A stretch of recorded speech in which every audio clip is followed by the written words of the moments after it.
I'm an elder millennial, so he's a millennial, but he's on the older side. You know, for those not understand what I'm saying. Close with to 2 million, 1980. yeah, with 2 million in investments, but a low monthly income, should I spend my savings to buy a home in San Francisco? So he said he's unable to qualify for any sort of loan required to purchase a home, but so if he has to tap out his investments. So here's a funny thing, right? his low income. I only make about $5,000 to $6,000 per month on a consistent basis. I mean, that's not a lot of money when you look at it. That's no. Well, hold on. It depends upon where you're at. In San Francisco, that's poverty. Yeah, that's what I'm saying.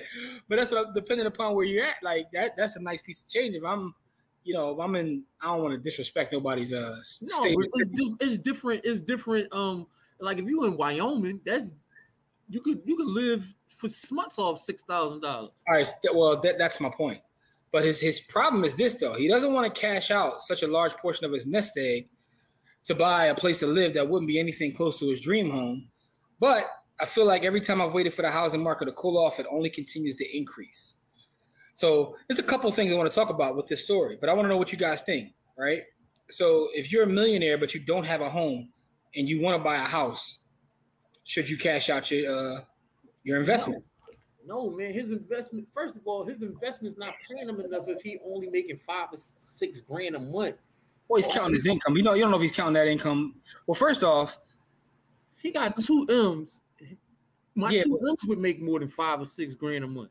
Well, so he's not doing something right. Well, no. But I mean, he's in San Francisco, so I'm gonna make a lot of assumptions based on that. What if he has 2 M's in stock that don't pay a dividend? I mean, at that point, he still has 2 M's. Then that's trash. Give me 2 M's in stock that don't pay a dividend right now. Call me trash all you want to. I'm gonna cash, but my thing is, you gotta cash him out to get the money. So it's unrealized. It's unrealized until you realize it.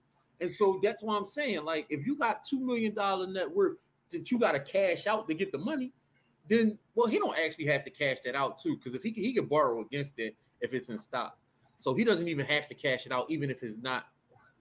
Now, in a centralized place, when you borrow money against your assets, they still want to see that you have income. That's true, but he would fare a lot better than at a bank.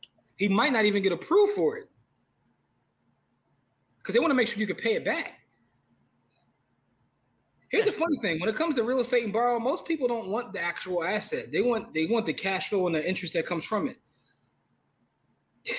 Yo, Christopher's so in the crypto. I knew the metaverse.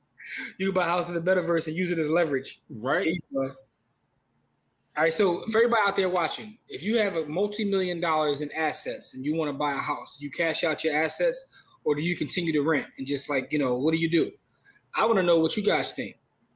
Should you cash out those assets or depends on what those assets are, right? It really depends on what those assets are. Well, I mean, obviously they're not giving them cash flow. What do you do, Corey? If it's not cash flowing, then I'm cashing out. But I'm not buying no. I ain't gonna say I'm not buying no house, but I'm not cashing all the way out to get no house because he only still make $550. He's never going to get back to that 2 M's. Not at that salary. I ain't gonna say never, but it depends because the thing is, it's not like he's buying a pair of sneakers. He's buying a property, which will have the actual value too. So he's talking about living in that property. No, understood. But it's still, here's the thing about real estate. Real estate is also a store of value, right? It is a store of value, but my thing is, even if it's storing value, right, at the time that he starts to live in it, it becomes a liability, right? Not to say that it doesn't still hold value. It still doesn't give you tax benefits and all of those kind of things. But you still have to pay for the upkeep and all of that kind of stuff. So if he's buying it for, to live in, I'm not cashing all the way out to do that. Yeah. I'm just not doing that. No, that's an excellent point because even if you pay for the house outright, you still got taxes. So I mean, it's a lot of taxes and you still got to do upkeep. Yeah. But real estate is I want to bring that point up. The real estate is a store of value, and for a long time, people considered it the greatest store of value because it's one of the stores of value that has the ability to produce cash flow. You know what I'm saying? So, so here is some comments about that. Jose says, continue to rent. I wouldn't cash out on my stock holdings. I don't think he's counting the appreciation of the portfolio. I would cash out those assets to buy a house somewhere else. Adrian says suburbs. If I'm working remotely, another state. Yeah, there you go. Chris is still in the metaverse and said there is no upkeep in it. There's definitely no upkeep in the metaverse at all. Hey, Chris, let me ask you this question if you will to answer this. What is your favorite metaverse out of all of them? Just wondering. Cashing out stocks for a house is exchanging one asset for another. See, that was my point, Don. Like, I guess it all depends upon the other factors, but to me, a lot of times when folks say, well, I'm going to do this, and they say, I'm going to buy a house, I look at it a little bit different, but it all depends upon a lot of the other situations. But I agree, it's an asset. Not cashing out, stack the divs, and return till it buys the house. Wait this long. I'm assuming it doesn't get divs. Here's the crazy part, though.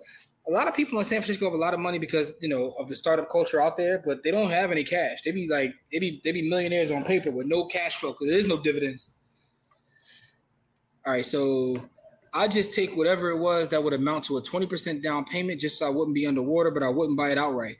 Problem is, if he took enough money down payment, he don't make enough money to pay for, you know. Yeah, he don't make enough money. Hey, Christopher, that's all you guys say. I'm in there. I ain't.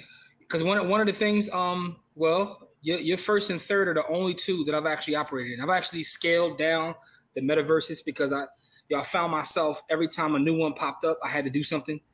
And I believe in like focusing. So I only have Sandbox and I don't have crypto voxels, but I do have OVR. That's it. Yeah, Kev, talk about it. You said a shack in San Fran is $810K. I could buy a block in Philly for $810K. Right? Whole city block for that amount. Yeah, that's why. That's why. Again, it's all relative, right?